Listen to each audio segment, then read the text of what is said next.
distinguished faith leaders, dignitaries, and founding members of the Family Peace Association from around the world. Welcome to Seoul, Korea, my birthplace, and thank you for joining me in this historic inauguration of the Family Peace Association. The inaugural theme is creating a new spiritual consciousness rooted in God-centered families. This theme encapsulates the aspirations of this new organization and offers a simple but profound solution to the vexing problems of our age. For more than 2 decades, I have championed the vision of one family under God throughout the world. Initially, the primary vehicles for this were the organization within the larger unification movement. Although these entities made some progress, they had inherent legacy, institutional, and operational limitations. In 2009, I created the Global Peace Foundation as a separate vehicle to carry forward this mission. And as many of you have witnessed, we have made tremendous strides in promoting this vision around the world. Yet, for real transformation, a new organization is needed to supplement the efforts of GPF and its stated mission. This entity, from the very beginning, has to have a spiritual orientation that could inspire a global grassroots movement for peace on every level. It has to be relevant, simple, meaningful to the individual, family, society, nation, and world. In addition, it has to be a membership organization that unites the human family across all the physical and perceived divides of our time. The Family Peace Association is that new vehicle.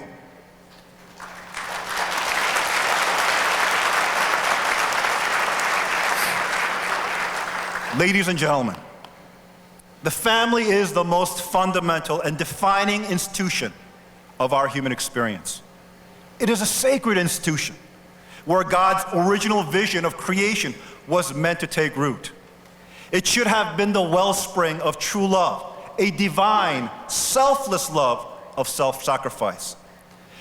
The school of love where true life is formed, and the hometown of God's direct dominion, where all humanity is connected directly to Him through a blood lineage and a covenant in blood. Instead of being just our creator, God intended to be our eternal true parents and co-create with His sons and daughters the physical kingdom of heaven and earth. His deepest desire was to connect intimately to every human life in a parent and child relationship of love.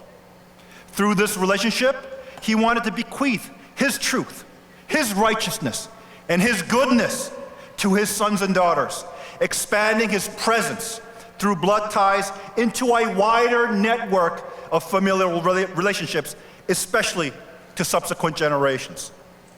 Such God-centered families would and should have been the building blocks for a peaceful, ideal world.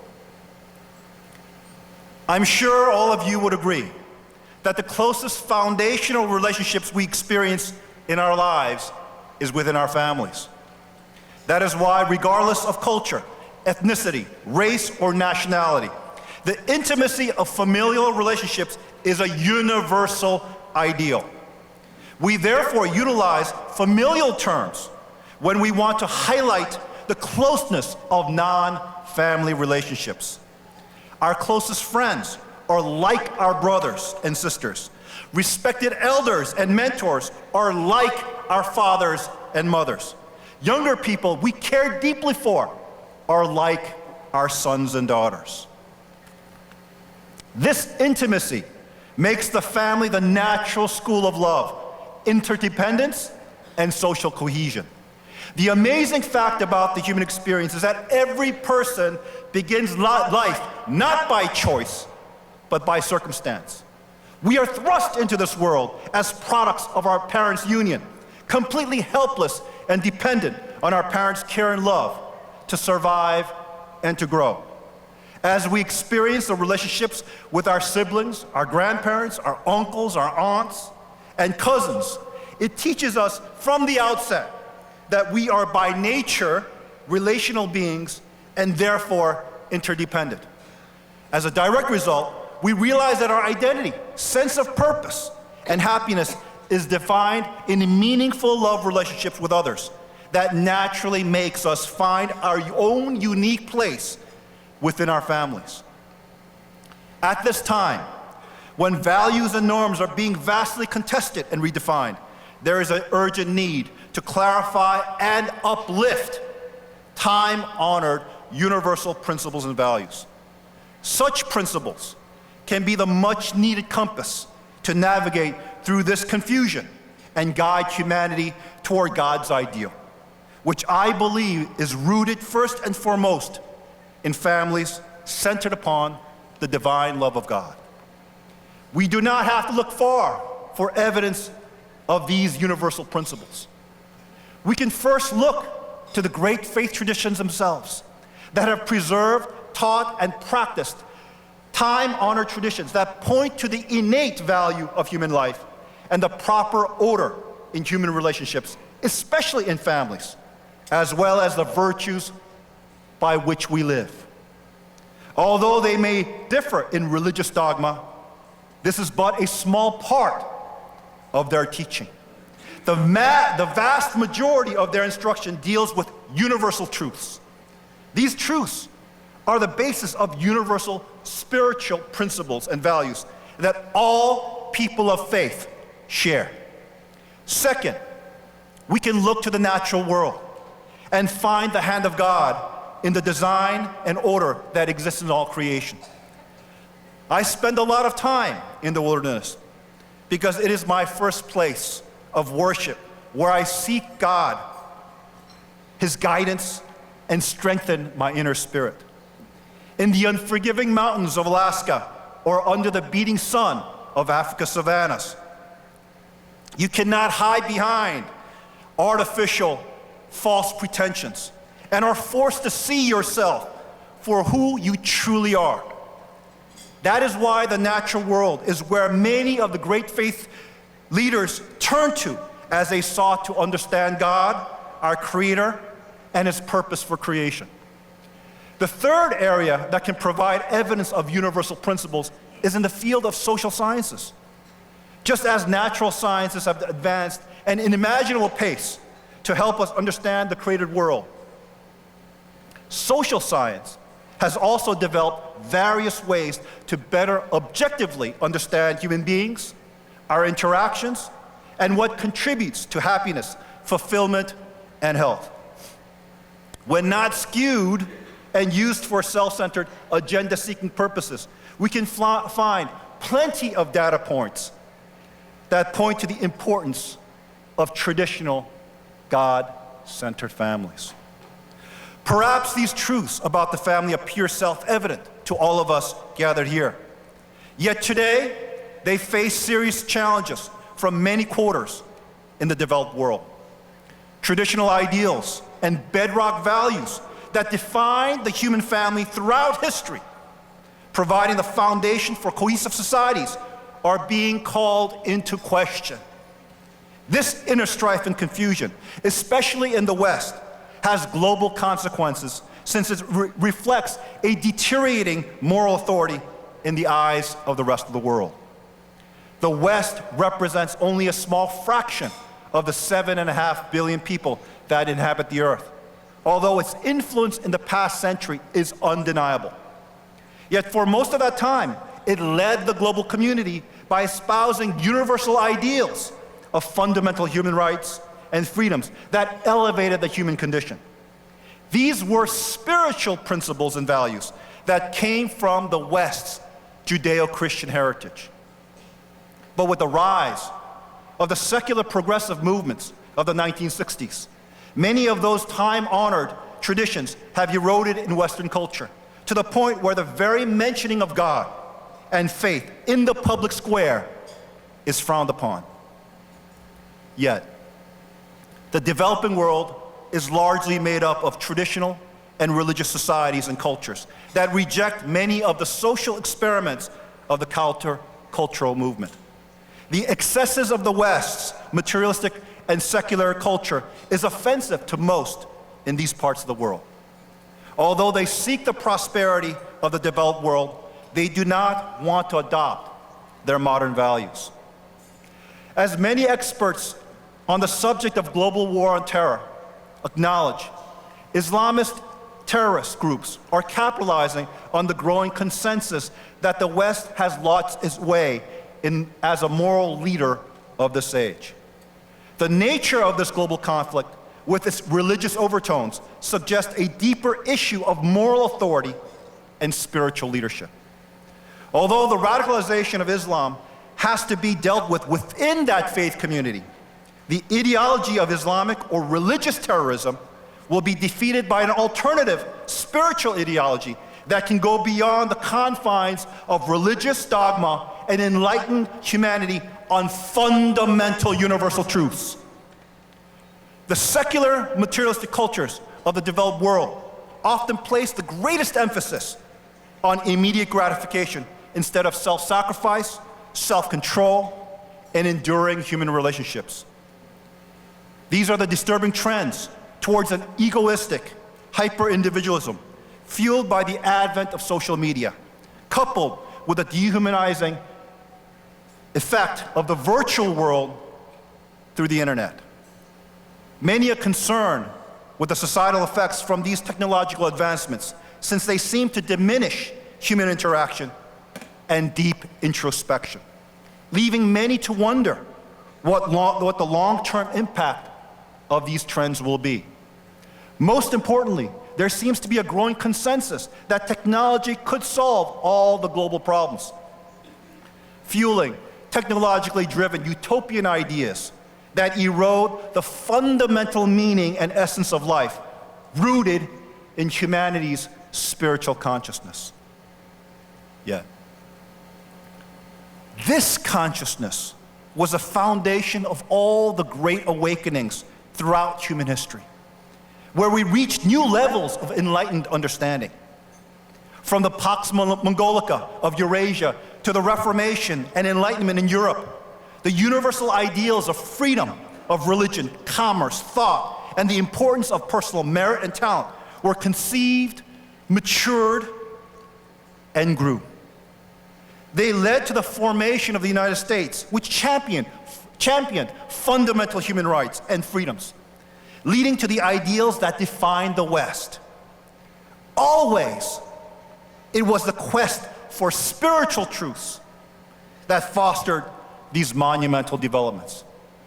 The absence of a new spiritual consciousness in the developed world, amid major social rifts along racial, ethnic, religious, economic, ideological, and hyper-partisan lines, is fragmenting the social fabric of the first world nations. Many are beginning to realize that wealth, technology, abundant goods and services address physical needs, but they can never satisfy the spirit's desire to seek truth and meaning. That can only come through awakening of one's soul. The family is the most basic of all social units that addresses our most essential physical, emotional, and spiritual needs. Thus, it is universally relevant and meaningful to our human experience. It engenders, molds, and defines who we are, what we become, and most importantly, our deepest relationships. Therefore, it is the natural starting point for any meaningful transformation on the individual, family, societal, national, and worldwide levels. Since God is a source of all truth, righteousness, and goodness, His presence and blessings are essential ingredients in establishing families that reflect those ideals. Just as the ideals of fundamental human rights and freedoms are acknowledged to come from our Creator and not from any human institution. The perfection of the human condition can only come about when it is aligned to His purpose. True freedom, an innate human value, can only be realized when we recognize and live according to the dictates of the Spirit and our conscience. It is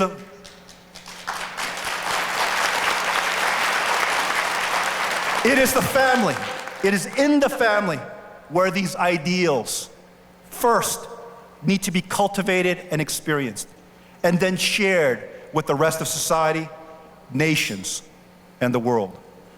It is through such families that humanity has a chance to be enlightened and become active participants in building a world of peace and prosperity. It is where universal principles and values are made real, where God's truth, righteousness, and goodness emerge. This original, unchanging purpose of the family gives substance to the theme of this inaugural, of creating a new spiritual consciousness in God-centered families.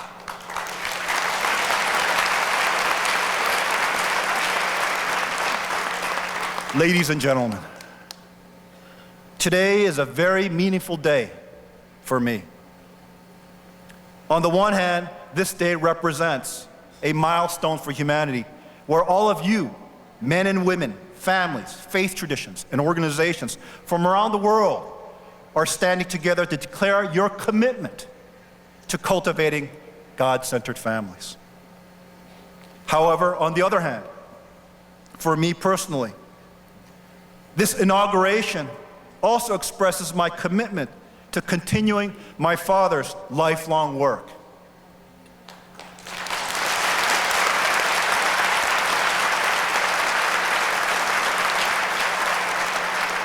My father had founded the Family Federation for World Peace and Unification with the intention of creating a global movement to inspire all humanity to establish God-centered families. During public addresses, he often opined, "What do you think God's ultimate purpose for creating human beings is? Simply put, it is to experience joy through relating with ideal families filled with true love, living as one family with God." I personally witnessed the difficulty my father faced as he sought to articulate this mission and bring it to life. His entire life was devoted to responding to God's call, to find a way for all humanity to live together in peace and happiness. His work was not merely for one people, one faith.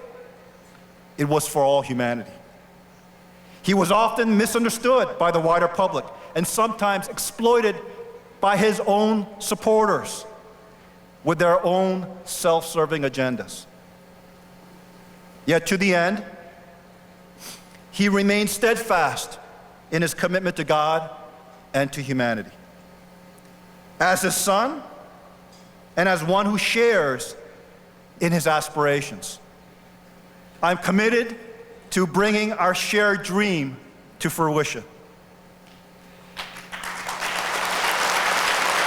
In 1998, when I was appointed the International Vice President of the Family Federation for World Peace and Unification, I made a promise before heaven and all humanity.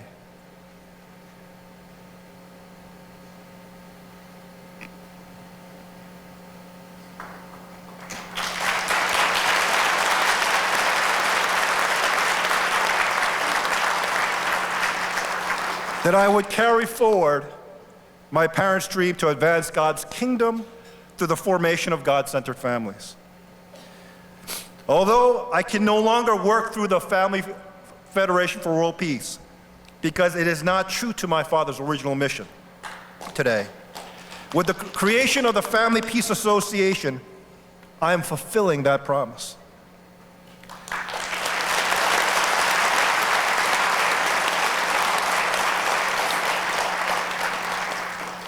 This spiritual movement will carry forward the original vision that animated my father's life, which is a dream of a peaceful, ideal world where all humanity stands as one family under God.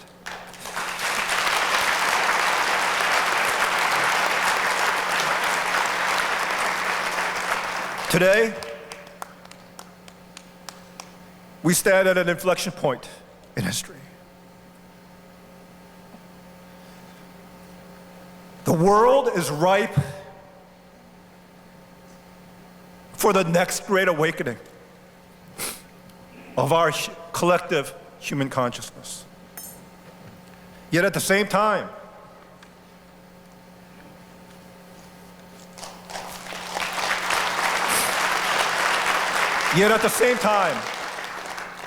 the family, which should be a divine institution, is being undermined before our very eyes by the many disruptive forces at work within modern culture, dissolving the bonds of friendship and love in our societies. In its wake, purely human institutions, let they be secular or religious, are taking its place, exacerbating the already existing divides within humanity. The role of God-centered families is central to all positive human development, since it brings back the divinity in that sacred institution and aligns it to the original purpose of creation.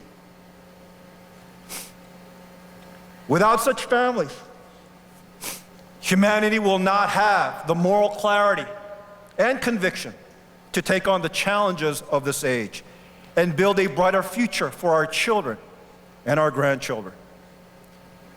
The course of human society will turn on how well we understand this truth and the choices we make today.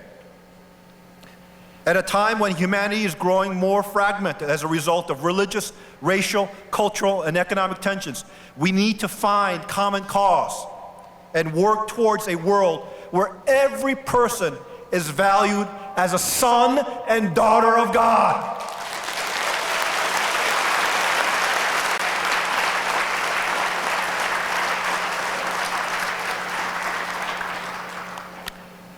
As people of faith and good conscience, we need to rise above differences of doctrine and ideology and recognize the universal principles and shared values embodied in the time-honored teachings of the world's great faith traditions. Most importantly, we need to cooperate in enlightening humanity's spiritual consciousness to turn to our common Creator and build one family under God, one family at a time. Please join with me in officially launching the Family Peace Association. Let us work to usher in an era of peace by creating families where God will be pleased to dwell and through which His light and peace can spread throughout the world. May God bless you, your families. Thank you very much. 대단히 감사합니다.